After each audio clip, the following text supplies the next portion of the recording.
ये इस कार्यक्रम में मंच पर मंचासीन परम आदरणीय अध्यक्ष जी,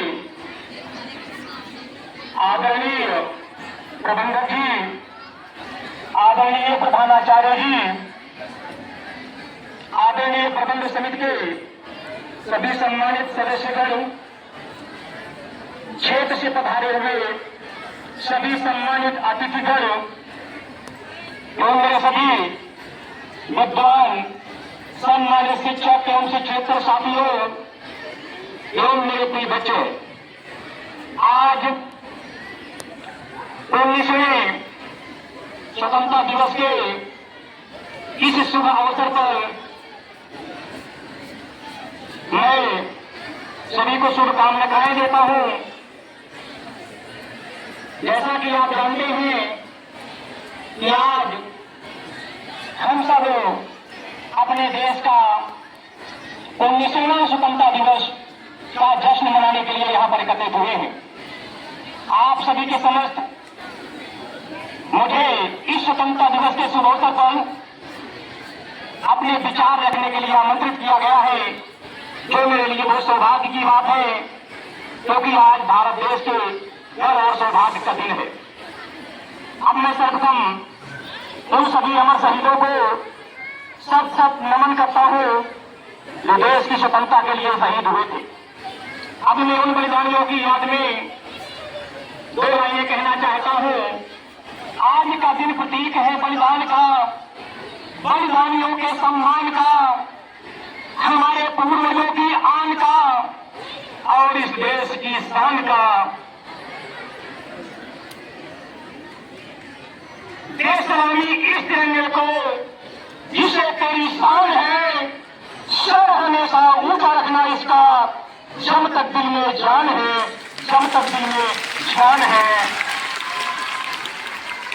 सम्मानित साथियों, अब मैं मनुष्य के जीवन में स्वतंत्रता का क्या महत्व है, इस पर प्रकाश डालना चाहता हूं।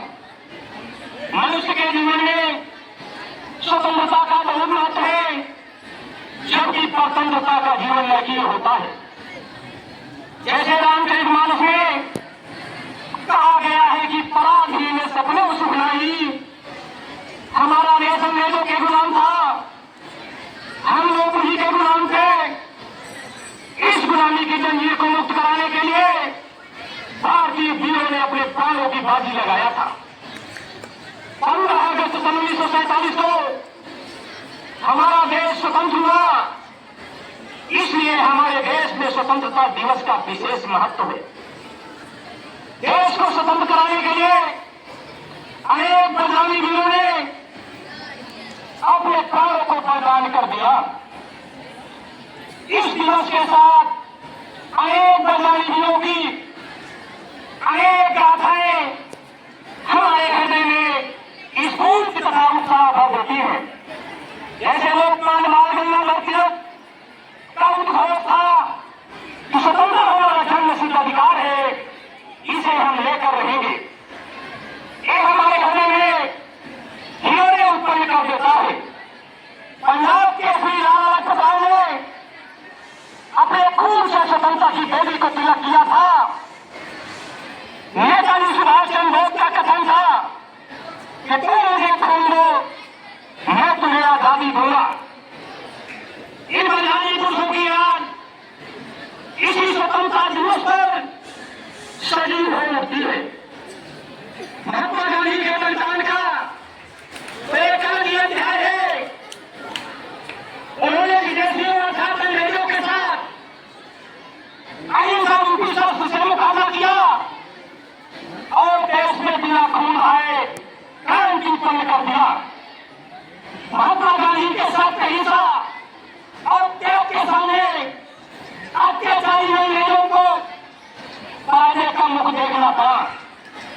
कई वर्षों तक निरंतर प्रत्यय करते करते 15 अगस्त का वसूली आया, जो सचमुच हमारे लिए गौरव का दिवस है। बड़ी कठिनाई के पश्चात हमें एक दिन देखने का सौभाग्य प्राप्त हुआ। इसलिए हमारा पुनीत कर्तव्य है कि हम इस स्वतंत्रता की रक्षा करें, क्योंकि स्वतंत्रता के लिए न जाने कितनी माताओं की गोद चूरी हो गई, न जाने कितनी नारियों का सुहाग मिल गया। देश के 77 नौजवान हंसते हंसते फांसी के तख्ते को चूम लिया। जिन लोगों के द्वारा इस स्वतंत्रता को देखा बीजारोपण किया गया, उनके द्वारा लगाए गए इस पक्ष को हरा भरा बनाए रखना हमारा पुनीत कर्तव्य है।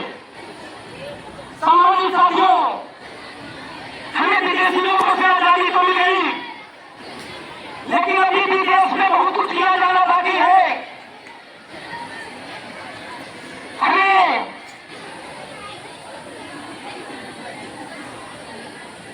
आज गरीबी, अशिक्षा, युवा बेरोजगारी और अल्पसंख्यकों के सम्मान के लिए लड़ने की जरूरत है। हमें अज्ञानता के खिलाफ खड़ा होने की जरूरत है। हमें देश के कोने कोने में शिक्षा का प्रसार करने की जरूरत है। हमें अंधविश्वास पाखंड को दूर करना होगा और वैज्ञानिक तर्कपूर्ण चिंतन की ओर बढ़ना होगा। हमें जातिवाद, छुआछूत, ऊंच नीच के भेदभाव को मिटाना होगा। हमें देश में हो रही आतंकवादी घटनाओं को रोकना होगा। हमें महंगाई के खिलाफ लड़ना होगा और देश में हो रहे निजीकरण को रोकना होगा। हमें देश में हो रहे अन्याय और शोषण के खिलाफ लड़ना होगा। हमें संवैधानिक प्रावधानों के अनुसार चलना होगा। हमें सैनिकों, शिक्षकों, कर्मचारियों, अधिकारियों की पुरानी पेंशन बहाली की मांग को पूरा करना होगा। समाज में व्याप्त सबसे बड़ी बुराई दहेज लेना और दहेज लेना को अभिशाप घोषित करना होगा। आज सरकारों को लोगों की जो मूलभूत आवश्यकताएं हैं, रोटी, कपड़ा, मकान, बिजली, सड़क, पानी, स्वास्थ्य, सुरक्षा, शिक्षा, रोजगार की ओर विशेष रूप से ध्यान देना होगा। बढ़ती हुई जनसंख्या वृद्धि को रोकना होगा। देश में हो रहे भ्रष्टाचार को रोकना होगा। देश के चतुर्थी स्तंभ मीडिया को जनता की हर समस्याओं को सरकार के सामने रखना होगा, जिससे सरकारों द्वारा जनता की समस्याओं का समाधान हो सकेगा। मीडिया को सदैव स्वतंत्र और निष्पक्ष कार्य करना चाहिए। देश में जो सामाजिक भेदभाव की तमाम घटनाएं हो रही हैं, उन्हें रोकना होगा।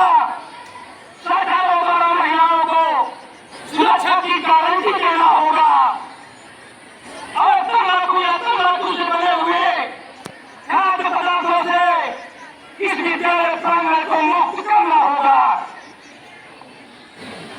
चुनाव आयोग एक संवैधानिक संस्था है, इसलिए उसे लोकतंत्र को मजबूत करने के लिए स्वतंत्र और निष्पक्ष रूप से कार्य करना होगा। देश में प्रेम, मैत्री, भाईचारा, दया, करुणा, सत्य, अहिंसा और मानवता की भावना को जन जन में जागृत करना होगा। अब मैं अंत में कुछ पंक्तियों को कहते हुए अपनी वाणी को विराम दूंगा। मुझे न तन चाहिए न धन चाहिए, बस अमन से भरा हुआ वतन चाहिए। जब तक जिंदा रहूं इस मातृभूमि के लिए और जब मरूं तो मुझे तिरंगा कफन चाहिए, तिरंगा कफन चाहिए। कभी वो दिन आएगा जब आजाद होंगे, ये अपनी भी जमीन होगी, ये अपना ही आसमां होगा। शहीदों की चिताओं पर लगेंगे हर बरस मेले, वतन बनाने वालों का बाकी यही निशान होगा।